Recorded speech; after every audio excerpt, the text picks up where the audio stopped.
Hey, what's up guys? Aventurine has just been revealed by Hoyo last night, and this unit is in a league of his own. Do you like infinite shields? Do you like to spam follow-up attacks that trigger on their own and attack everything? And actually you don't even need to do anything to trigger them? Oh, and yeah, debuffs, forever on the enemies. And lastly, and the most important, team-wide critical damage buff. Oh wait, and there's one more, I almost forgot. He can also increase his own critical rate by up to 50%. Is this character crazy or not? He does so many things that I almost forgot to mention some of them.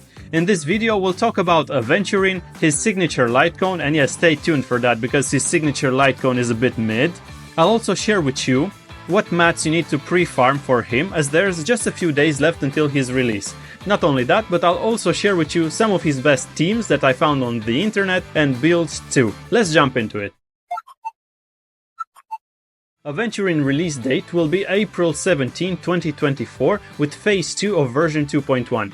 About Aventurine. He is a 5-star imaginary character of the preservation path, which means Aventurine will scale mostly off defense stats to provide better shields to the team, but compared with other preservation units, Aventurine is the very first one of its kind who can debuff enemies. That means he'll also do great with Acheron.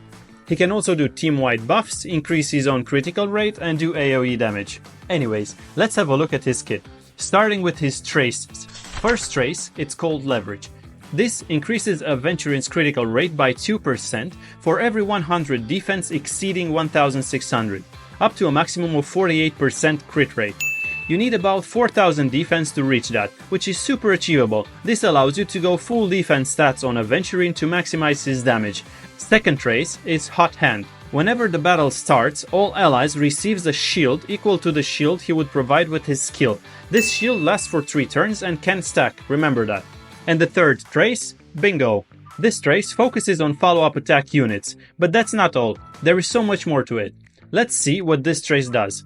Every time an ally with his shield launches a follow-up attack, Aventurine gains 1 blind bet point. This effect can trigger up to 3 times. At 7 stacks of blind bet, Aventurine launches his own follow-up attack, and when he does that, all allies with shield have 7% damage reduction. So basically everybody with a shield, it's going to get his defense increased. And besides that, he also provides all allies with a stackable shield. So if they already have a shield, it will just grow bigger. This shield equals 7% of his total defense plus 100. Now that we know all his traces, best before everything, we have to look at his talent, which is highly tied to all these 3, and it does a lot of things depending on what's happening in the fight. His talent is called Shot Loaded Right. Even in the name of it, you can see that his talent is loaded. This is his main source of damage and shield generation. And not only that, but it's also increasing crowd control debuffs and effect resistance to all team members. Let me explain this. After reaching 7 points of blind bet, Aventurine consumes the points to launch a 7-hit follow-up attack, with each hit dealing 25% of Aventurine's defense as imaginary damage to a random enemy. Therefore, this follow-up attack can actually be AoE. Now, any ally with Fortified Wager, aka his shield, has their effect resistance increased by 50%. This would be at level 10. Every time any ally that has a shield gets attacked, Aventurine receives 1 point of blind bet. And remember, to trigger his follow-up attack he needs 7. Alright, next, if Aventurine has a shield, he can also resist crowd control debuffs, and if he gets attacked, he receives 2 points of blind bets compared with 1 when a teammates get hit. Blind bet points are capped at 10, so be mindful of that if you want to manage his follow-up attack accordingly. His follow-up attack deals 7 hits, with each hit dealing 25% of Aventurine's defense to a random enemy. A nice trick here is that if you use Topaz and Nambi, you can actually get 2 blind bet points for their attacks, as Topaz counts as 1 attack and Nambi as another separate attack. Another nice thing about his talent is that if an enemy uses an AoE attack to attack all your team, he does receive a lot of blind bet points. So let's say everybody in the team has his shield. This way he would receive 3 points from teammates and 2 points from himself, just by getting attacked. So you can see he can already spam his follow-up attack more than once per turn. As you can see, his talent is very complex and impactful, so be sure to watch this part again in case you feel like you didn't really understand some of it.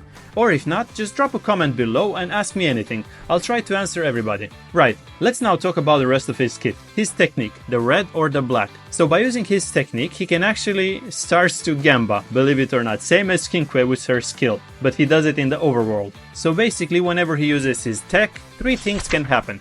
There is a small chance to increase defense by 24%, there is a high chance to increase it by 36%, or there is a small chance to increase it by 60%. So basically one of these three things can happen.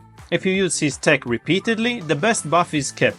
And when you enter the battle, all allies have their defense increased by, let's say here, his best buff 60% for 3 turns. Jumping back into the fight here. His basic attack deals 100% of his defense as imaginary damage to a single enemy. This would be at level 6. His skill gives all allies Fortified Wager, aka his shield.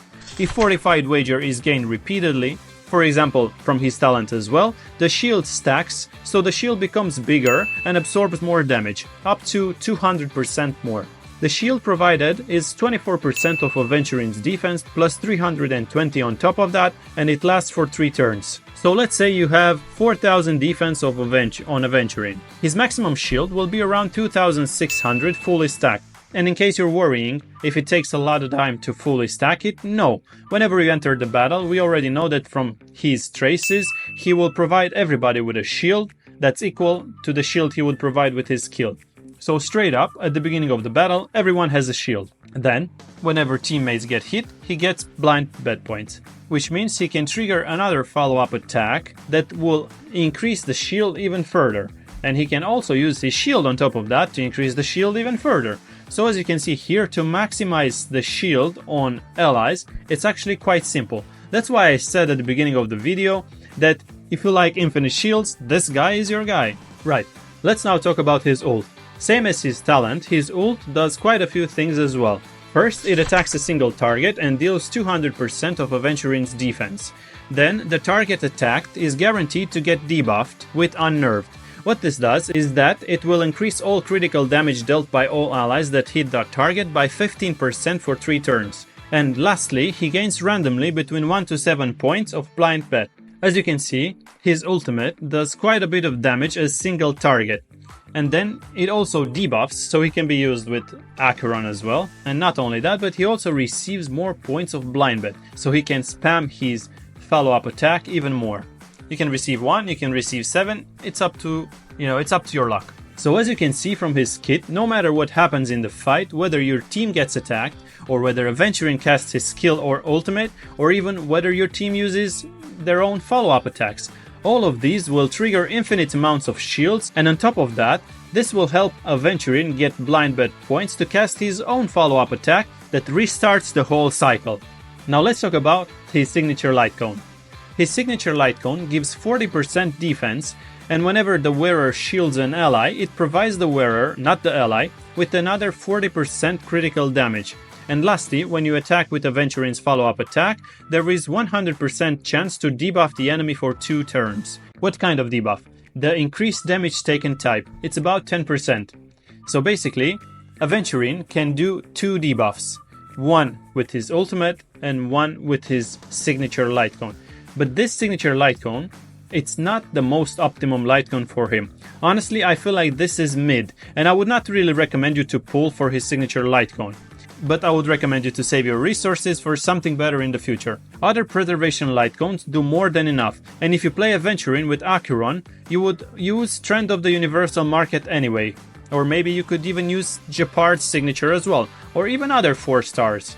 Next, let's talk about his build options and teams. But first, here are his Eidolons as well if you are interested. Getting Aventurine duplicates increases Eidolon levels up to a maximum of 6.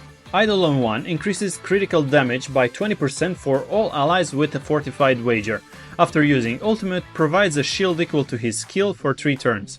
Eidolon 2, whenever he is using his basic attack, reduces the target all-type rest by 12% for 3 turns. Eidolon 3 increases ultimate and basic attack level. And then we have Eidolon 4, whenever triggering his follow-up attack, increases Aventurine's defense by 40% for 2 turns, and additionally increases his hits per action for his talent's follow-up attack by 3 hits. So instead of having 7 hits, he would have 10 hits. Eidolon 5 increases his skill and talent level by 2, same as everybody else, and Eidolon 6, for every ally with shield, Aventurine deals 50% increased damage. This is up to a maximum of 150%. Right, now with all the Eidolons out of the way, let's talk about Aventurine's teams. His entire role is to provide shields, forever. By the looks of this, he seems to prefer follow-up attack units as his teammates, but that doesn't seem to be the only option to play him. You can consider playing Aventurine with units like Dr. Ratio, Topaz, Himiko, or even Herta for pure fiction. Other characters to consider are Ruanmei and other team-wide buffers. His best teams as of now would be Dr. Ratio, Topaz, and Ruanmei. But other team options are also viable, such as Aventurine, Dr. Ratio, and Sparkle, or Aventurine, Acheron, Pella, Sparkle, or Black Swan or Silverwolf. Alright, before we end up the video, let's also dive into his builds a bit too. Depending on what team you would play him, there's quite a few options. A general set for him would be the 4-set Knights of the Purity Palace, but if you would play him with Acheron, then Pioneer, Diver of the Dead Waters would do more damage. You can also consider 2 pieces of Messenger traversing hacker speed for higher speed, obviously. The best route to reach max shields and defense would be 4-piece Knight of the Purity Palace. As for his planar ornaments, same as previously with the relics,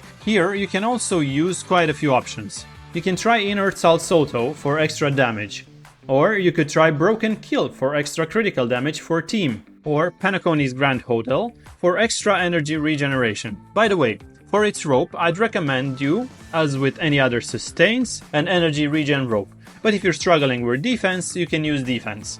For boots, you can either go with speed for faster ults or defense for higher defense. So it's entirely up to you and where you would want to put him as a teammate.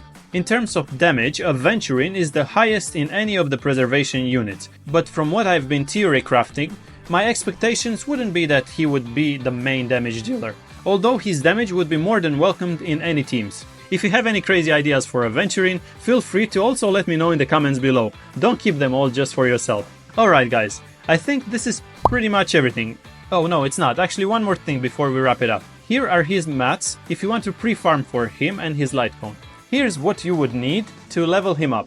I'll just put the screenshots of the leveling calculator on the screen right now. You can pause the video and take a screenshot if you need that too. Or if not, you can find it on Hoyo Lab on the official leveling calculator. Alright guys, with that being said, this is pretty much everything you need to know about Aventurine.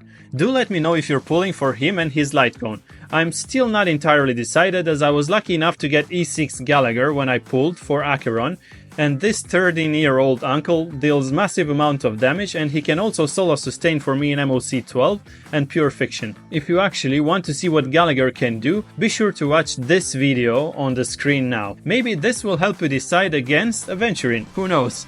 Anyway, I'll see you in the next video. Subscribe, bye bye!